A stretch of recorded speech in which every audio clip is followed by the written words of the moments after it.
नमस्कार दर्शक बंधु पाणीपाग अपडेट रे आपनको स्वागत। दर्शक बंधु आज हूँ अगस्ट 9 तारिख एवं पाणीपागर मिजाज वर्तमान बदल लगी।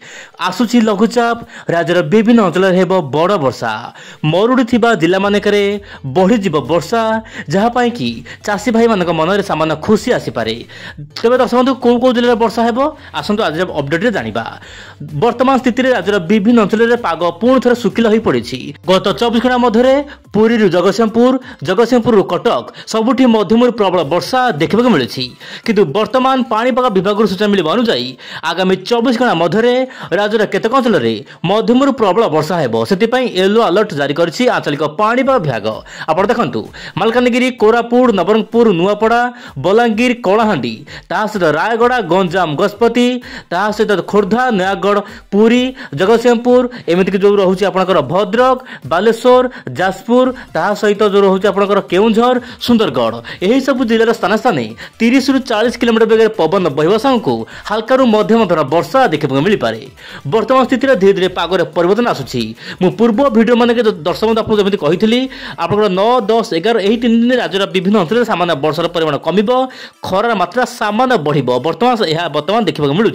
किंतु बड़ खबर देवाक चाहिए अगस्ट 12 रु पाणीपाग बदल जीव कारण 12 तारिख में गोटे घूर्णिबल सृष्टि हेब सहित 14 तारिख बेलू लघुचाप केन्द्र सृष्टि हो पारे। वर्तमान समय देखा पाणीपाग विशेष बड़ खबर आप देखु खास पाणीपाग प्रणाली वर्तमान भारत पर नाही बा ओडिशा पर नाही। आप देखु वर्तमान समुद्र जेहेतु यथेष्ट परिमाण में जलीय बाष्पपूर्ण वायु जाऊँगी ऊपर बेला माने आप जो रोचे दिन 12टा पर केतक अंचल हल्का मध्यम धरण वर्षा आगामी 24 घंटा मध्य देखा मिल पारे। विशेष करके आप जो रोचे मालकानगिरी नुआपड़ा और नुआपड़ू खोर्धा यही सब बेल्ट रे हल्का मध्यम धरण वर्षा आगामी 24 घंटा मध्य देखा मिल पारे।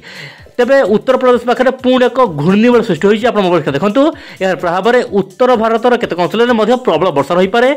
उत्तर प्रदेश में पुणी थे बादल फटा वर्षा आगामी 24 घंटा मध्य देखा मिल पारे। किंतु बंगोपसागर वर्तमान कौन सिस्टम नहीं आगामी 3 दिन पर्यंत।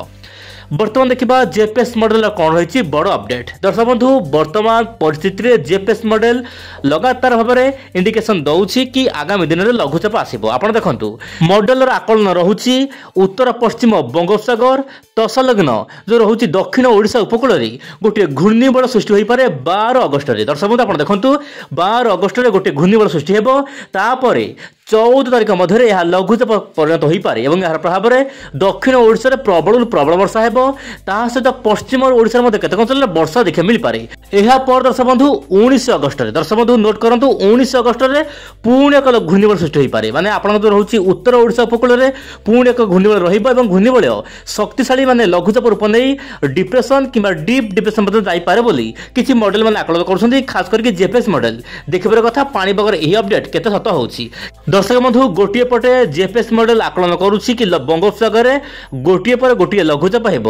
एपटे ECMWF मॉडल आकलन करुछि कि लॉन्ग रेंज फोरकास्ट माध्यम आगामी 20 दिन मध्य पाणीपागर असल चित्र आप देखु पश्चिम भारत सहित पूर्व केन्द्र भारत में प्रबल प्रबल वर्षा हेबो।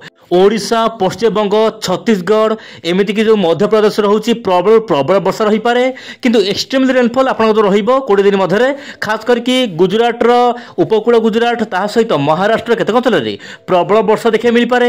एमती कि उत्तर प्रदेश केतक अंचल प्रबल अति प्रबल वर्षा देखा मिल पारे। तो ये दर्शक बंधु देखिबार कथा वर्तमान जो ओडिशा रे मरुड़ी भली स्थिति किछि जिले में देखा मिलूँ आगामी दिन जब बड़ वर्षा हुए यही मरुड़ी स्थिति उभान होबार आशंका रही। देखिबार कथा आगामी दिन पाणीपाग नहीं आउ सब कौन नुआ नुआ खबर आसुछि। आज एतिकी नमस्कार जय जगन्नाथ दर्शक बंधु।